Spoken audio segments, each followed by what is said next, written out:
Nobody wants to admit that they don't like their child. I mean, it's your kid. You love them. And I did love Graham, but he was hard. He was very, very hard. We met at church doing some ministry together. We were a little bit older when we got married, so we talked about having children quickly. They were going to become Christians at a very early age because we were going to have them in church and pray with them all the time. And I think 10 months after we were married, we had Graham. We took him home. He was healthy. He looked just like me. We didn't really have a comparison, so we didn't know exactly at the moment that things were different. It wasn't that he was bad. He was just very, very, very active. He was moving around all the time, disrupting class, getting in trouble. I noticed too that he would not really play with the other kids. He didn't have friends. They would make fun of him. Just, it was like he was haunted. We took him to the doctor, and he was diagnosed with ADHD. That may be true, but there's something social that we're missing. He wasn't disciplined. He wouldn't listen. Okay, Graham needs a timeout or something. Here was this little person not doing anything that we said. We disciplined out of anger on several occasions. Graham, you need to get it and get out. It was scary, sometimes to think, what are we doing? We had a plan, but we felt very much out of control. We're spanking all the time. We're disciplined all the time. We're supposed to be having fun. We're supposed to have great relationships with our kids, and it's not turning out at all like we thought it was supposed to. Okay, look at my finger. At 10 years old, he was diagnosed with Asperger's syndrome. But instead of like a terrible news, it was kind of a relief. It was like, finally, I knew there was something else. When he was probably about 12, his behavior, it just was so overwhelming. I remember just going in my bedroom and being so exasperated. I just fell down on my bed and I just began sobbing, and I cried out to God, and I said, God, I'm tired of asking you to help me because I can't do it. You need to do it. It was pretty amazing because I heard him say in my spirit, Graham is going to get it. And I sat up and I looked around the room and I said, what? And God said to me again, Graham is going to get it. And I said, okay, then I trust you that Graham's going to get it. And he didn't tell me what to do. He just gave me hope. I'm glad God gave me that at that point because it was pretty much downhill after that.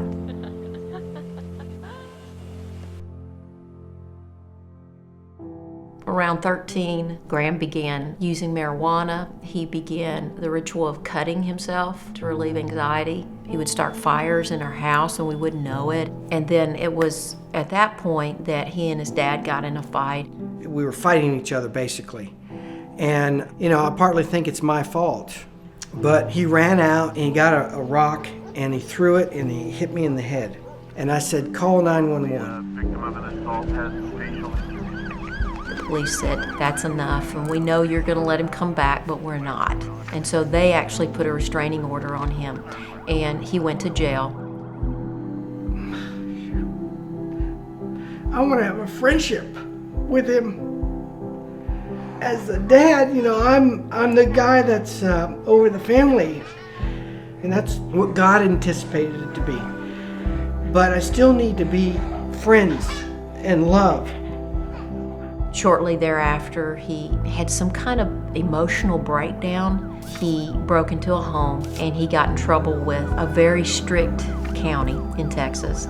For 2 years, they had him bouncing back and forth from the mental hospital to jail and back and forth. He did try to commit suicide several times. He cut himself several times. I can remember one time that he was bleeding out of consciousness because he cut his neck in several places. Every night I would wake up and I found myself just talking to God and telling him all the things I was scared about. They were not trusting prayers. They turned into worry sessions. I wanted Graham to have peace and have joy. And then I thought, well, peace and joy is Jesus. That's a person. So I began to just pray, God, please let Graham experience you. That's really what he needs. He doesn't need mama to come and rescue him or daddy to come and flip a bill and get him out of a jam. If he's in a jam, you are his rescuer, and he has to experience you, and I have to let him go to do that. But when he finally did get out, he decided that he was going to go to Colorado.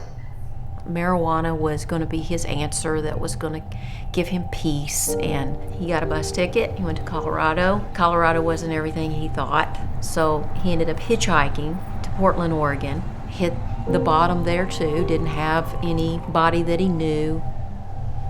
We're actually on a vacation in Mexico during this time, and Graham called us just half crazed. He was crying and screaming and mad because he had ran out of all of his medications, and he was at a hospital and they wouldn't give him any more medications. I said, Graham, we can wire you some money, but there's nothing else we can do. He got upset, he hung up on me, and right before he hung up on me, he said, I'm gonna hurt somebody.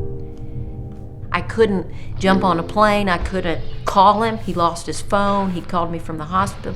There was nothing. This feels very bad. It feels like the end. And so all we could do was pray. And instead of having my worry sessions in my prayer, I cut it short, and I just told God, He is so yours, and He's always been yours.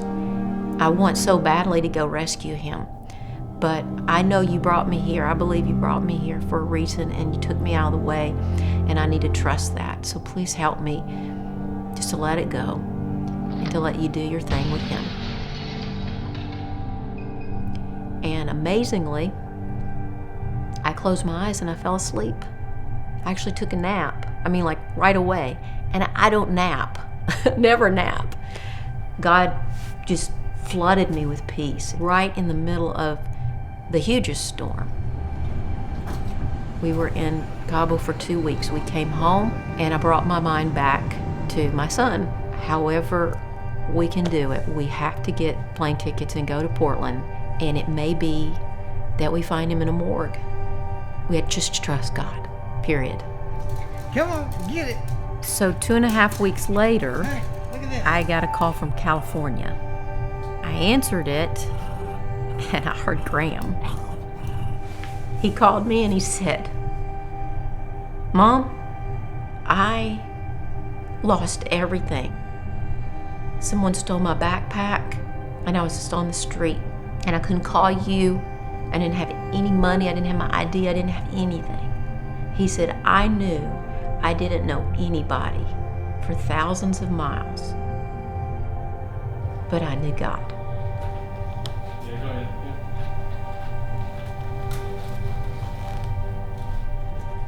I was in Sacramento. I had just hopped a freight train down with a bunch of people from Portland. And I had this vision. Some of it might have been a dream, but I saw hell. And it wasn't just this place where people were eternally tortured. It was this place where people chose to do things their own way and to live without God because they didn't want to be with their Creator, so they didn't get to live with Him ever. And everyone there wanted a relationship with this Creator now. The next day, I was so filled with compassion and love for other people that the people I was hanging out with couldn't stand to be around me. They actually kicked me out of their group because of the transformation that happened overnight that night. Graham had experienced God. It's pretty amazing. At this time, I was still using medical marijuana to treat my anxiety, bipolar disorder. I remember very clearly God showed me what my life would look like if he did heal me, and what it would look like if he didn't. And the difference was extreme. And he gave me a choice. He also made that choice very easy. Amazing transformation since then. Graham is off of all his medication. He's off of all drugs. He's walking with the Lord. What we've prayed at his youth has come to pass in his older age. Who died on the cross for you? And that's who God's Son is, isn't it? Jesus is the only source of peace that I have found. What I used to trust God for was an outcome, was what I was praying for, that I trusted that would happen. And now it's not about the outcome, but it's about trusting God for trusting God. He knew how far to go with Graham. He knew when and how and where Graham was going to respond. And he did it. And I'm very, very grateful.